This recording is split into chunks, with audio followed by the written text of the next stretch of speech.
그러니까 여러분 가끔씩 금요일 또 수요일 이런 저녁 시간 타임에 선교사님들이 오셔서 말씀을 전해 주셔서 사도행전이 더욱 생생하게 읽히는 것 같습니다. 시대와 장소만 달라졌을 뿐이지 동일하게 역사하시는 성령님의 은혜와 또 동일하게 일하시고 수고하시는 선교사님들 활동을 우리들이 듣게 됩니다. 하나님 살아계시고 우리와 함께 계십니다. 할렐루야. 예. 우리가 지난 시간 어디까지 살펴봤냐 하면 3차 전도 여행까지 마친 사도 바울이 많은 이방인 성도들의 만류에도 불구하고 예루살렘 행을 결단합니다. 사도행전 20장 22절부터 24절에 너무나 유명한 말씀을 하면서 예루살렘으로 오죠. 보라, 이제 나는 성령에 매여 예루살렘으로 가는데 거기서 무슨 일을 당할는지 알지 못하노라. 오직 성령이 각성에서 내게 증언하여 결박과 환난이 기다린다 하시나 내가 달려갈 길과 주 예수께 받은 사명 곧 하나님의 은혜의 복음을 증언하는 일을 마치려 하면은 나의 생명조차 조금도 귀한 것으로 여기지 아니하노라. 바울이 결박과 환난이 기다리고 있다고 하는 예루살렘에 이제 도착을 하게 됩니다. 오늘 보면 17절 말씀에 보니까 예루살렘에 이르니 형제들이 우리를 기꺼이 영접하거늘 이라고 했습니다. 바울 일행을 영접한 사람들이 누구인지는 모르지만 바울을 영접하는, 기꺼이 영접하는 사람들이 있었어요. 전부 다는 아니지만 여러분, 저는 사도 바울이 이렇게 자기를 영접하는 사람들에게서 큰 힘을 받았겠다 그런 생각이 듭니다. 우리 교회도 그렇고 우리 성도들도 그렇고 기꺼이 환대하고 선교사님들을 마음 따뜻하게 받아들이는 그런 교회를 만들 수 있길 주의 이름으로 축원합니다. 저는 우리 성도님들이 조금 착해졌으면 좋겠어요. 할렐루야. 담임 목사 닮아서 착하고 마음이 넓고 용납하고 수용하고 환대하는, 그래서 병든 사람들도 다 오고 속상하고 힘을 잃었던 선교사님들이 다 우리 교회에 와서 충전받고 아주 다시 회복되어서 돌아갈 수 있는 그런 아주 인큐베이터 같은 그런 교회가 되었으면 좋겠다 그런 생각을 해봅니다. 격려가, 영접이, 기꺼이 영접하는 것이 이게 여러분 얼마나 사람을 힘나게 하는 건지 모릅니다. 제가 미국에 있을 때 연애 서기를 했었는데요, 미주에 있는 목사님들 전체 교회가 한 400교회 정도 되는데 정확하게는 363개인데 얼마나 교회들마다 많은 일들이 있는지 모릅니다. 연애 총무는 이 363개 교회에서 일어나는 시시콜콜한 일들을 제일 먼저 듣는 그런 목사님이에요. 근데 별로 좋은 일 때문에 연애 총무나 감독님이 나설 일은 별로 없어요. 안 좋은 일들을 이제 처리하고 교회들 어떤 담임 목사님 문제가 생겼거나 아니면 어떤 교회들의 뭐 문제가 있거나 뭐 이럴 때 제일 먼저 교회가 시험에 들었거나 하는 이 좋은 일 나쁜 일 시시콜콜한 이야기를 제일 먼저 듣는 그런 분이 연애 총무 목사님인데, 그분이 저한테 전화를 해서 머리를 식히려고 전화했다는 거예요. 너무나 골치 아픈 일이 많아서. 그래서 제가 들어보니까 무슨 일 때문에 이렇게 골치 아프냐 그랬더니 정말 골치 아픈 일이겠어요.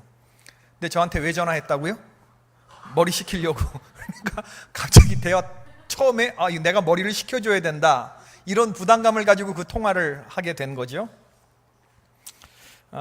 제가 그때 당시 우리 교회가 성전 이전을 앞두고 있던 때라 지금 나도 골치 아프고 성전 이전 때문에 나도 머리가 아픈데 내가 총무 목사님 위해서 기도해 주겠다. 목사님의 영육간의 강건함을 위해서 내가 기도하겠다. 그리고 목사님이 견고한 심지, 제가 많이 우리 성도님들에게도 기도하는 내용인데 속사람의 건강과 견고한 심지로 사역하실 수 있도록 내가 하겠다. 돈 들어가는 거 아닙니다. 그렇게 기도하겠다고 했고, 그리고 총무 목사님 지금까지 잘하셨고 앞으로도 당신은 잘할 줄로 믿는다. 우리 연애에 골치 아픈 일이 많이 있지만 총무 목사님의 헌신적인 모습을 보면서 감동하는 사람들 많다. 목사님 같은 분이 연애 총무를 하니까 우리 미주 연애가 썩 잘못되지는 않겠구나 이렇게 생각하는 사람들이 몇 사람 나한테 그런 얘기를 했다. 목사님 힘내시라. 제가 원래 이런 오글거리는 멘트 잘 못하는데 이 진심이 담긴 또 들은 말을 전하는 거니까, 목사님이 계셔서 우리 연애가 썩 잘못되지 않을 거다 그렇게 말하는 사람이 있었거든요. 저 목사님에서 참 든든하다 그런 말을 그대로 전달을 했는데 5초 동안 아무 말이 없는 거예요. 왜? 감동이 돼서 총무 목사님 용기를 얻으시면서 이 목사 교회가 우리 연애의 희망이다, 그렇게 말씀을 해주시더라고요. 격려를 하니까 나도 덩달아서 격려를 받게 되었어요. 여러분, 앞서서 일하시는 분들이 많이 있는데 격려가 되고 용기가 되는 말들을 많이 나누기를 바랍니다. 최고 좋은 표현을 쓰시면서 서로에게 격려, 힘이 되는 그런 멘트를 하시기를 바라요. 내가 보기에 상대방이 아무리 그럴 만한 싹수가 보이지 않는다 하더라도 그럴 싹수가 있기를 바라는 마음으로 격려하십시다. 돈 안 들어. 너희를 박해하는 자를 축복하라. 축복하고 저주하지 말라. 로마서 12장 14절의 말씀 아닙니까? 무릇 더러운 말은 너 입 밖에도 내지 말고 오직 덕을 세우는 데 소용되는 대로 선한 말을 하여 듣는 자에게 은혜를 끼치게 하라. 에베소서 4장 29절에서 성경이 우리에게 말하는 거예요. 우리 모두는 다 격려가 필요한 사람들입니다. 격려가 필요하지 않은 사람은 하나도 없어요. 세상 살면서 다들 힘들기 때문에. 저마다 십자가를 지고 주님을 따르는 삶의 고단한 무게를 지고 가는 우리들인데, 격려와 환대는 그에게도 필요하고 또 나에게도 필요합니다. 스미소니언 박물관에 가면 링컨 대통령 유품으로 그가 죽었을 때 양복 주머니에서 발견된 유품 3점이 전시되어 있는데, 링컨의 이니셜이 수놓아진 손수건, 그리고 어느 시골 소녀가 선물한 주머니 칼, 그리고 지갑 속에서 발견된 대통령을 칭찬하는 어느 신문 사설가의 기사가 발견됐다고 합니다. 링컨 대통령에 대해서 사람들이 왈가왈부 말이 많다. 그러나 내가 보기에 그는 역대 대통령들 가운데서 최고의 점수를 줄 만하다. 이 신문기자가 그렇게 신문기사를 썼던 것을 이 대통령이 스크랩해서 자기 수첩에 놓고 다니면서 힘들 때마다 이걸 꺼내서 읽었던 거죠. 지금 여러분 곁에서 귀한 사역을 감당하고 있는 그런 사람들을 진심 어린 말로 격려하고 따뜻한 말 해주기를 바랍니다. 칭찬은 뭐를 춤추게 해요? 고래를 춤추게 한다. 따뜻한 말 한마디에 사람이 확 피어올라요, 여러분. 그런 거 많이 느껴요. 제가 이따 기도할 때도 이렇게 어려운 일 당하신 그런 분들 이렇게 기도를 해주는, 어깨에 손을 얹거나 머리에 손을 얹으면 벌써 이렇게 팍 터지는 그런 분들이 있어요. 손 하나 다 얹는 건데도 그렇게 감동이 되고 그렇게 위로가 되는데 말이죠. 제가 미국에 있을 때 교회 안에 사무실이 없어서 주일 예배 전에 교회 앞에 있던 스타벅스 커피숍에서 예배를 준비하고 그랬습니다. 1시간 전에 가서 스타벅스 커피숍에서 커피 한 잔 시켜서 이제 설교문을 읽고 그렇게 기다렸는데, 교회 사무실이 없었어요. 미국 교회를 빌려 쓰고 있는 것이었기 때문에. 그래서 일찍 예배당에 오는 그런 우리 성도들이 애플사 바로 맞은편에 있는 그 중국 시장에 있는 그런 몰에 스타벅스 커피숍이 있었는데, 거기가 우리 교회 사무실이고 거기가 우리 친교실이고 그랬습니다. 그래서 주일날 예배 전에 한 10시 반쯤 되면은, 오후 2시에 예배 드렸는데 한 1시 반쯤 되면 우리 성도들로 그득 차요, 그 커피숍이. 그런데 어느 주일날 그 테이블에 제 아들이 다니는 쿠퍼티노 고등학교 연극부를 지도하시는 여자 선생님이, 뚱뚱하신 선생님인데 그 선생님이 어떤 남자랑 이야기를 나누고 있는 거예요. 근데 제 아들을 이제 특별활동, 드라마, 연극을 지도하는 그런 선생님이어서 제가 그 선생님에게 인사를 드릴까 말까 하다가, 저분이 나를 알까? 모를까? 뭐 이제 이런 걱정 때문에 제가 인사를 했을까요? 안 했을까요? 제 성격상 제가 내성적이잖아요. 그래서 내성적인 성격이지만 제가 망설이다가 인사를 드리기로 했습니다. 그래서 제가 스파클링 워터랑 탄산수하고 땅콩 스낵 2개를 사들고 그 테이블로 딱 찾아가고, 주일날 예배 드리려고 딱 양복 이렇게 입고 있지 않았겠습니까? 주일날 오후 2시에 우리가 예배를 드렸었는데, 뭐 그 카페에는 우리 성도들이 많이 있었어요. 근데 목사님이 갑자기 설교문 읽다가 일어나가지고 스파클링에서 어느 테이블, 미국인 테이블에 가서 인사를 하니까 성도들이 다 저를 이렇게 쳐다봤겠죠? 그 카페에 있던 말씀 중에 신뢰가 많습니다만 미스 컨네드 선생님이시죠? 저는 조기 앞에 선한 사마리안 교회 담임 목사 이상혁이라고 합니다. 그리고 저는 선생님이 지도하시는 데이빗 군의 아버지입니다. 그랬더니 I know you. 내가 너를 안다. 이제 선생님이 그러시더라고요. 제 아들이 선생님에 대해서 아주 많은 말을 하고 있고, 그리고 드라마를 지금 연극을 너무나 열심히 즐겁게 잘 하고 있어서 선생님 덕분에 제 아들이 고등학교 생활을 즐겁게 하는 것 같습니다. 사랑과 관심에 감사를 드리고, 이거 별것 아닙니다만 드시고 즐겁게 말씀 나누십시오. 그러면서 동양식으로 딱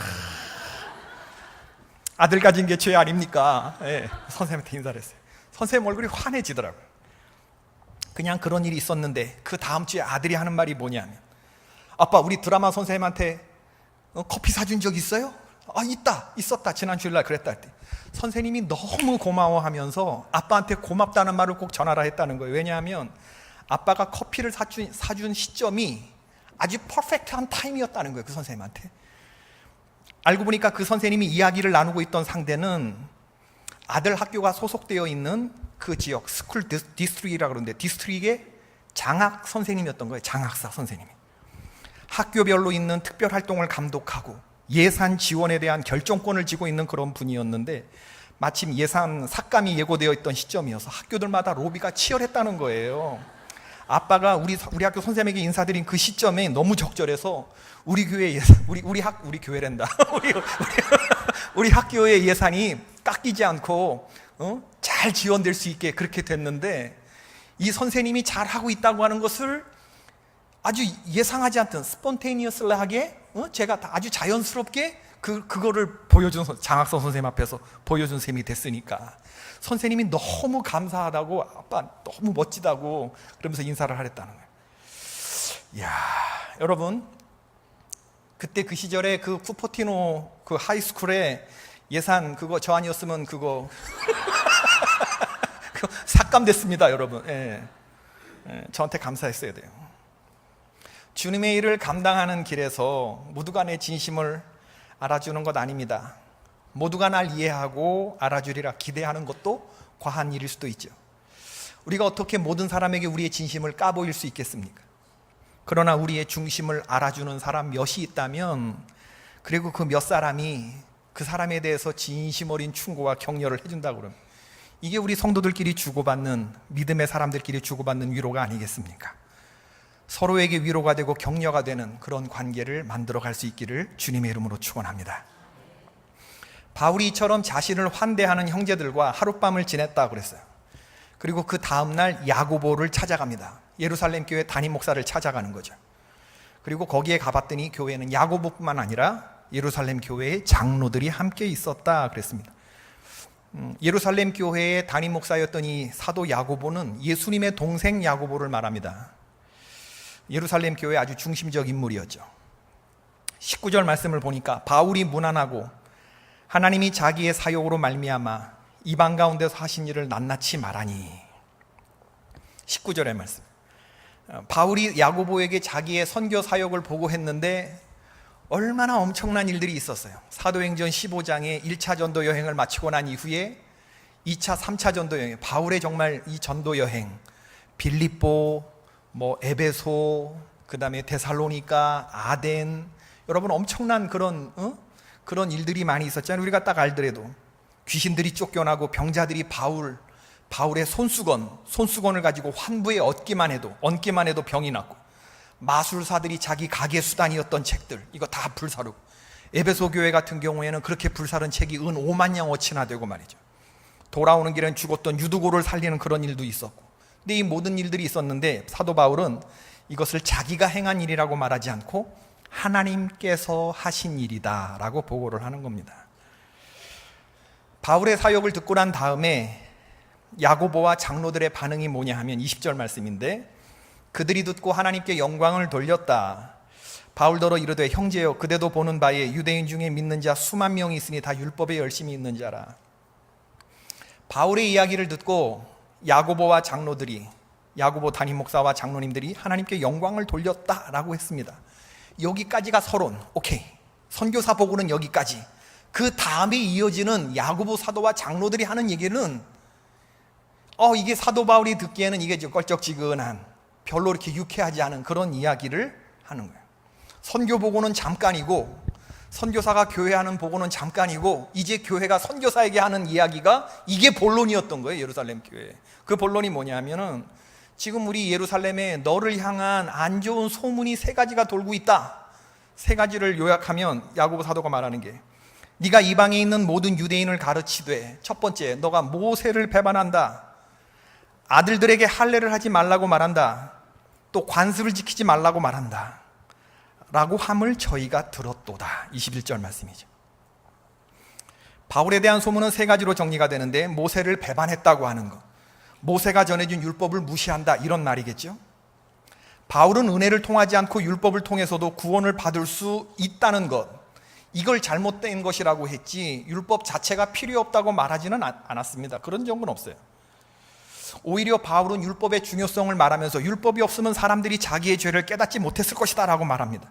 율법은 거룩하고 선하다라고 말했습니다. 그러니 예루살렘 교회 성도들이 바울이 모세의 율법을 무시한다고 하는 것은 천부당만부당한, 이건 오해지요. 또 바울이 자기의 자녀들에게, 아들들에게 할례를 행하지 말라고 가르쳤다는 말도 이것도 사실이 아닙니다.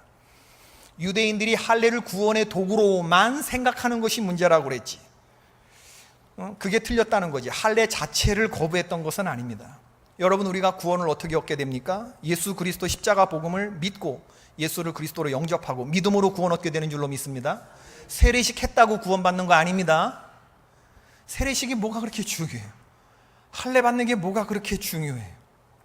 그리고 바울은 루스드라에서 디모데를 데리고 선교 여행을 떠날 때 그에게 할례를 행한 적이 있었거든요. 그러니까 이 사도 바울이 할례를 행하지 말라고 가르쳤다는 말도 이거 바울의 입장에서는 받아들일 수가 없는 말이에요. 마지막 세 번째 소문은 바울이 유대인의 관습을 지키지 않았다라고 하는 건데, 이방 선교를 하러 이방인으로 다니는 그런 사람들이 교통 환경이 여의치 않았던 그런 환경 속에서 어떻게 예루살렘으로 1년 3차 절기를 다 지키기 위해서 매년 해마다 들어올 수 있겠습니까? 하는 역할이 그런, 오늘날처럼 무슨 KTX가 있는 것도 아니고 택시 타면 올 수 있는 그런 거리도 아닌, 그렇게 걸어 다니면서 선교를 했어야 됐는데 바울의 마음을 몰라서 그런 거죠. 바울이 사실 지금 예루살렘에 온 것도 유월절 절기에 맞춰서 오려고 애를 썼다가 이게 놓치게 되니까 차선책으로 맥추절, 오순절 절기를 지키기 위해서 지금 여정을 서둘러서 온 것인데, 그러니까 따지고 보면 바울을 모함하기 위해서 핑계거리에 불과한 거죠. 근데 여러분, 아무리 말이 안 되는 거라고 해도 여론이 그렇다 그러면요, 이거 사람 문제 되는 겁니다. 여론이 그렇다 그러면. 그러니까 야고보와 장로들이 이러한 오해가 있으니 해결책으로 바울에게 두 가지 제안을 하는데, 그게 23절과 24절입니다. 우리의 말하는 이대로 하라. 서원한 네 사람이 우리에게 있으니 저희를 데리고 함께 결례를 행하고 저희를 위하여 비용을 내어 머리를 깎게 하라. 그러면 모든 사람이 그대에 대하여 들은 것이 헛된 것이고 그대로 율법을 지켜 행하는 줄로 알 것이라. 네가 아무리 아니라고 해도 너를 향한 이런 오해가 있으니 너는 잔말 말고 그러면 어찌할꼬, 그러면 어찌할꼬, 우리가 말하는 이대로 해라. 그러고 하는 게 결례를 행하라는 거, 정결례, purification, 정결례를 행하라는 거 하고, 그리고 우리 교회에 나실인의 서원을 한 사람이 4명이 있는데, 이 나실인의 서원을 행하는 그 예배를 드릴 때, 나실인 헌신 예배 드릴 때 그 어린 양 드리는 거, 염소 드리는 거, 이렇게 율법에 되어 있는 이런 거, 요거 드리는 비용을 네가 대라, 이 얘기를 지금 하고 있는 겁니다. 사실 유대인들은 성전을 오래 너무 떠나 있으면 그 몸이 부정하게 된다고 생각을 했기 때문에 명절을 지키지 못한 사람들이 오랫동안 해외에 나갔다가 다시 돌아오면 정결례를 행하는 거, 그게 그런 법이 있기는 있었어요.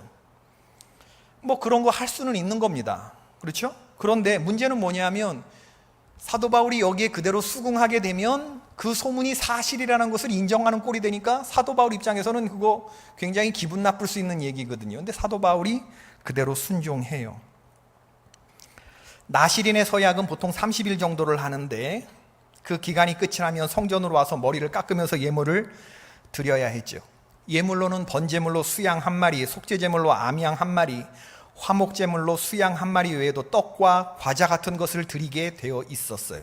민수기 6장 13절에 나와 있는 내용이죠. 가난한 사람들이 자신의 몸을 드릴 수는 있지만 이런 제물들을, 율법이 정하는 제물을 드릴 수 있다고 하는 것은 퍽이나 어려운 일이었기 때문에 경제적으로 여유가 있는 다른 성도들이 이것을 대납해 주는 것은 굉장히 자비로운 미덕으로 여겼던 상황이었습니다. 그 비용을 바울에게 대라는 거였어요. 그러면 바울을 향한 그런 소문이 억측이구나 이렇게 생각하면서 너를 존중하는 사람들이 생기지 않겠느냐, 소문을 잠식시키는 좋은 그런 계기가 될 것이다. 이게 야고보 사도와 장로들이 낸 그런 제안이었죠. 그 제안을 사도 바울이 받아들였다라는 것이 오늘의 말씀입니다. 저는 오늘 이 본문의 말씀을 이렇게 묵상해 보면서 바울의 입장, 왜냐하면 제가 선교사를 해봤기 때문에 죽을 고생을 하고 돌아온 이방인 사도인데 얼마나 섭섭했을까, 그런 생각이 딱 드는 거예요. 오늘 본문을 보면서 바울은요, 이게 야매 선교사가 아닙니다. 이게 제대로 된 선교사거든요. 이미 사도행전 15장에서 사도 바울의 과거에 불행했던 전력들은 이미 다 털어버렸었어요. 그때 당시 이미 예루살렘 공회에서 바나바와 바울은 공식 선교사로 파송받았던, 교회의 공식 파송 선교를 받았던 사람이거든요. 사도행전 15장 25절부터 26절의 말씀이거든요. 다 같이 한번 읽어볼까요? 시작. 우리가 사람을 택하여 우리 주 예수 그리스도의 이름을 위하여 생명을 아끼지 아니하는 자인 우리가 사랑하는 바나바와 바울과 함께 너희에게 보내기를 만장일치로 결정하였노라. 바울은 만장일치로 예루살렘 교회에서 이방인 사도를 위한 선교사로 바나바와 함께 파송받았던 사람이거든요. 교회 소속 선교사예요. 예루살렘 공의회의 마지막 의결의 열매로 파송됐던 사람이 사도 바울인데 왜 교회가 지금 이렇게 망가져 있었냔 말이지. 야고보와 장로들은 지금 무엇을 두려워하고 있느냐? 지금 야고보는 바울을 달래고 있는 거예요. 동시에 성도들을 달래고 있는 겁니다. 그래서 타협점을 찾고 있는 것인데 왜 교회가 이렇게 되었느냐라고. 본질적인 예수 그리스도를 잡지 못하면 다시 전통으로 돌아가는 겁니다, 여러분. 예루살렘 교회가 지금 몇 명 모이는 교회가 됐다고요? 몇백 명? 몇천 명? 몇만 명? 지금 오늘 본문 읽으셨잖아요. 수만 명 모이는 교회가 됐다고 그랬어요. 오늘 본문에 보니까 예루살렘 교회가 수만 명 모이는 교회가 됐는데 120문도의 마가의 다락방에서부터 시작된 30년 세월이 딱 흐르는 동안에 교회가 이렇게 변질된 거예요. 부흥된 것입니까? 수만 명 모이는 대형 교회를 이루면 된 거예요? 본질을 붙잡지 못하고 다시 과거로 회귀하고 사도행전 15장 2장으로 지금 돌아가는 거예요. 성도들이 무엇을 위한 열심을 붙잡는 사람이었느냐? 예루살렘 교회 성도들이 예수 그리스도 십자가를 붙잡지 못하면, 본질을 붙잡지 못하면 전통 붙잡게 되는 겁니다. 할례 붙잡는 거고 모세율법 붙잡게 되는 거고, 그러다 보니까 열심히 엉뚱한 대로 흐르게 되는 거고, 그런 것에 휘둘리다 보면 교회는 교회답지 못하게 되는 거고, 이게 교권주의가 되는 것입니다. 등치가 부풀려지는 교권주의 되는, 오늘날 대형교회에서 보여지는 그렇게 타락해가는 모습이 보여지게 되는 것이죠. 수만 명 모이는 교회라고 한들 수수깡 위에 세워진 교회와 전혀 다를 것이 없게 된, 오늘 우리는 그런 예루살렘 교회의 모습을 보게 돼요. 수만 명이 모이지만 본질을 놓쳐가는 그런 교회. 그러니까 본질을 붙잡은 사도 바울 같은 사람들이 자기의 눈에 가시가 되는 거죠. 사도행전 15장 2장 이전으로 돌아간 게 아니라 지금 예루살렘 교회 수많은 성도들은 사도행전 2장 이전으로 돌아가고 있는 거예요. 2장 이전으로. 성령 강림 이전으로 벌써 돌아가는. 바라기는 우리 개포교회에 이런 일이 없기를 주의 이름으로 축원을 드립니다. 예수 그리스도의 십자가 든든히 붙잡고 나아가는 우리가 되십시다. 선교사님들 그런 이유로 인해서 섭섭하게 하는 그런 교회가 되지 않기를 바랍니다. 지금 환경이 낯선 곳에서 공산권과 이슬람권에서 외로이 분투하시다가 자기들이 거기서 일하는 많은 역사들을 보고 이 짧은 시간 30분 1시간 그거 시간을 얻어서 여기 서고 싶어 하시는 선교사님들 많지만 제가 엄선해서 세우는데 그렇게 해서 잠깐 와 가시는 선교사 보고는 서론에 불과하고 불러다 놓고 혼내고 말이지. 왜 이런 사역을 하냐고 그러고 당신에 대해서 이러이러한 소문이 있다고 그러고 왜 이렇게 섭섭하게 하고 상처를 주는 일들, 오늘날에도 얼마든지 일어나는 그런 모습들이거든요. 우리 지난 수요일에 그 문 바나바 선교사님 우리 교회에 오셨는데 그 사천성에서 사역하시는 선교사님 가시면서 하시는 말씀, 우리 교회 성도들의 표정 보니까 너무 좋다는 거예요. 따뜻하고. 그리고 그 선교 보고를 들었던 수요일 날 우리 성도님들의 환대를 받고 마음이 기쁘고 충만해서 그렇게 돌아가는데 보니 제 마음이 얼마나 좋든지 선교사님들이 환한 모습으로 이렇게 돌아가는데 이런 일들이 계속됐으면 좋겠다. 여러분, 제가 누차 말씀드리지만 우리 서울 남년에서 선교 제일 잘하는 교회 어딘지 아세요?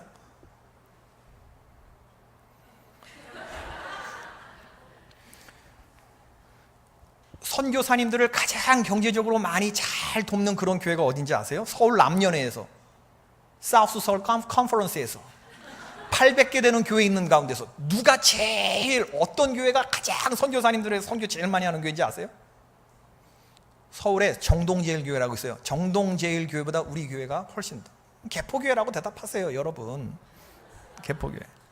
그래서 선교사님들은요, 안성 목사님 때도 그렇지만 이제 안 목사님 다음으로 선교사 출신 이상영 목사가 왔기 때문에 저 교회 한번 들렸다가 가는 거, 이 선교사님들의 꿈입니다. 꿈, 여러분. 저는 선교비 줄 수도 있고 안 줄 수도 있다고 생각돼요. 그러나 우리 개포교회 성도들이 돈을 주는 성도들이 아니고 심장을 건네는 인사를 하는 성도들 되기를 바라요. 여러분의 따뜻한 마음을 선교사님들에게 나가시면서 손 악수하면서 선교사님 힘내시라고, 응? 내가 기도하겠다고, 아이 고생 많으시다, 딱 전하는 이 손 잡아보면 벌써 딱 압니다. 여러분, 선교사님들은요 얼마나 외롭고 고독한 사람들인지 몰라요. 물설고 낯설은 곳에서, 문화도 이런 곳에서 이렇게 들어왔는데 교회들만 자꾸 잊혀지는 그런 존재들이 되는 것에 대한 두려움들이 있거든요. 그렇게 왔는데 성도들이 따뜻한 마음으로 환대하고 격려하면 얼마나 감사하겠어요. 그런데 그런 선교사님들이 오히려 마음이 냉랭해지고 말이에요. 선교사 보고는 서론에 불과하고 교회가 요구하는 어떤 율례들을 막 듣고 혼나고 돌아간다 그러면 그거 김새는 거예요. 김새는 거. 얼마나 힘이 빠지겠어요. 사도 바울이 고린도전서 7장 18절 19절에서 이렇게 말합니다. 할례자로서 부르심을 받은 자가 있느냐? 무할례자가 되지 말고 무할례자로 부르심을 받은 자가 있느냐? 할례를 받지 말라. 할례 받는 것도 아무것도 아니요 할례 받지 아니하는 것도 아무것도 아니로되 오직 하나님의 계명을 지킬 따름이니라. 할례를 너무 중요하게 붙드는 사람들에게는 할례가 중요하지 않다라고 느껴지는 말일 수도 있어요. 그러나 여러분, 할례가 뭐가 그렇게 중요합니까? 예수 그리스도를 믿는데 할례를 받으면 어떻고 안 받으면 어떻습니까? 믿음으로 구원을 얻게 되는 것인데. 고린도전서 9장 20절서부터 23절, 너무나 유명한 그런 본문이라 우리 한번 읽어보시다. 좀 길더라도. 시작. 유대인들에게는 내가 유대인과 같이 된 것은 유대인을 얻고자 함이요 율법 아래 있는 자들에게는 내가 율법 아래 있지 아니하나 율법 아래 있는 자같이 된 것은 율법 아래 있는 자들을 얻고자 함이요 율법 없는 자에게는 내가 하나님께는 율법 없는 자가 아니요 도리어 그리스도의 율법 아래 있는 자나 율법 없는 자와 같이 된 것은 율법 없는 자들을 얻고자 함이라. 약한 자들에게는 내가 약한 자와 같이 된 것은 약한 자들을 얻고자 함이요 여러 사람에게 내가 여러 모양이 된 것은 아무쪼록 몇몇 사람들을 구원코자 함이니 내가 복음을 위하여 모든 것을 행함은 복음에 참여하고자 함이니라. 사도 바울에게 있어서 본질은 뭐냐 하면 복음. 나는 복음을 전거하고 성도를 구원하는 일을 위해서는 나는 얼마든지 나를 꾸겨 넣을 수 있다는 거예요. 나를 얼마든지 동그라미로 만들 수 있고 얼마든지 세모로 만들 수 있고 얼마든지 나는 내 스스로를 별 모양으로 만들 수 있는 사람이에요. 나는 예수 그리스도 복음 안에서 율법을 벗어난 사람이 되었어요.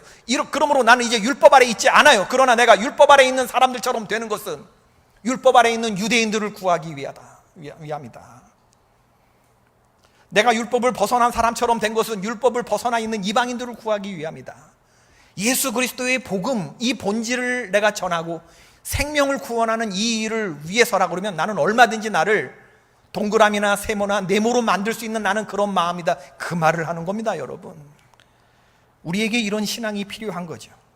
본질을 붙잡은 사람들은 비본질적인 걸 가지고 다투지 않아요. 바울의 겸손한 태도죠. 형과 동생이 싸워요. 누가 참습니까? 누가 참아야 합니까? 무슨 형이 참습니까? 형이 참습니까? 오히려 못 참는 쪽은 형이지, 그죠? 훈련된 사람이 참는 거예요. 성도들 간에 분쟁이 있어요. 누가 참습니까? 믿음이 강한 사람이 참는 거예요. 바울은 개인으로 보자면 불편부당한 일이지만 예루살렘의 수많은 형제들을 위해서 기꺼이 자신을 내어줘요. 실제로 야고보 사도의 충고는 득이 되지 못했어요. 바울을 깨끗하게 하기 위해서 정결례를 명했는데 정결례를 하고 났는데 사람들이 바울이 깨끗해졌구나 이렇게 생각하지 않았단 말이에요. 성전이 더러워졌다 이렇게 생각하지. 바울이 성찬식 하는데, 바울이란다. 우리가 성찬식을 하는데 성찬주에 똥파리가 빠졌어요. 파리가 성화됐죠. 성찬주가 더러워졌습니까? 어느 게 맞는 거죠? 똥파리가 성찬주 포도주에 빠졌어요. 파리가 성화됐습니까? 성찬주가 오염됐습니까? 모르겠어요.